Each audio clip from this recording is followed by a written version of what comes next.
بسم الله الرحمن الرحيم. اخواني المتابعين، السلام عليكم ورحمة الله تعالى وبركاته. اليوم عندنا كيف نستعمل الموس. نفس ما تشوفوا الموس يكون عكسنا، يعني راد ايدنا على تحت بهذا الشكل، اللي يبين لنا الخط والتحديد بأماكن زينة، يعني ما تكون عندنا إشكالية. وهذا الشكل، ونمد بالأصبع الصغير، يعني هذا الشكل نمد بإيدنا الثانية اللي فيها المشط، نمد بها الجلد. إذا تمدد الجلد بتكون عملية سهلة. وتشوفوا في الشنب نفس الشيء، نخلي الشنب خط مستقيم لأن بنسويه مربع. نفس ما تشوفوا هذا الشكل، نمد الجلد.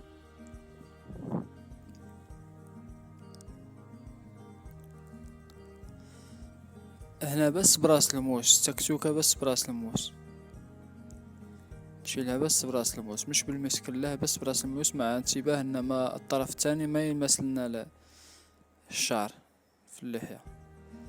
هنا نفس الشيء، شوف كيف نمد له راسه وكيف نمد له الجلد. وعند التحديد اللي تحت هذا الشكل.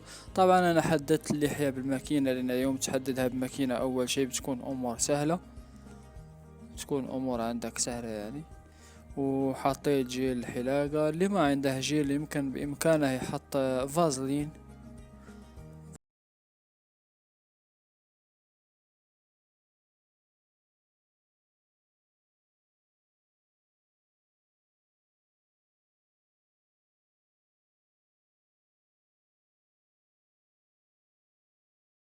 مد الجلد بالاصبع الصغير نفس ما تشوفوا، وهذا الشكل مع راسه متمدد على فوق لين ما نشرحه.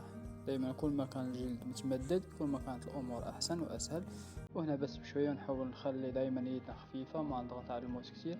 وهنا بنشيل له الشعر في اتجاه الشعر، يعني بالموس اتجاه الشعر. الحين الشعر عنده رايح اتجاه هذا الموس، واذا كان عكس بنقلب اليد نفس ما تشوفوا الزاوية الحين.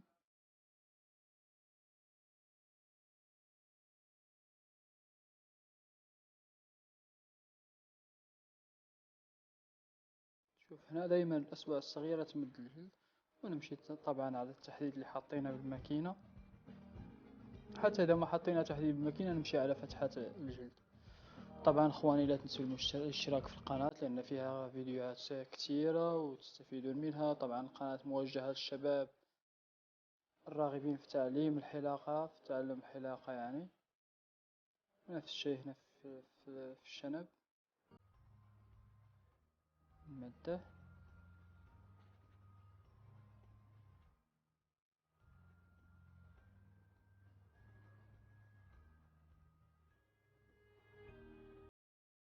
والتكتوكة حتى هي براس الموس بس، نشيل منها براس الموس.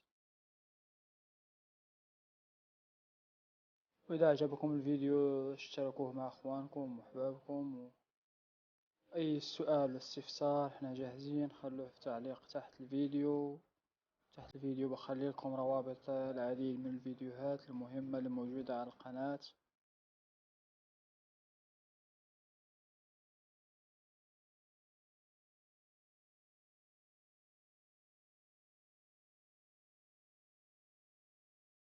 ونفس ما نشوف الحين نحط المرايا قدامنا ونشوف اذا شيء زايد نشيله، نحاول نعدله لين يكون في نفس المستوى.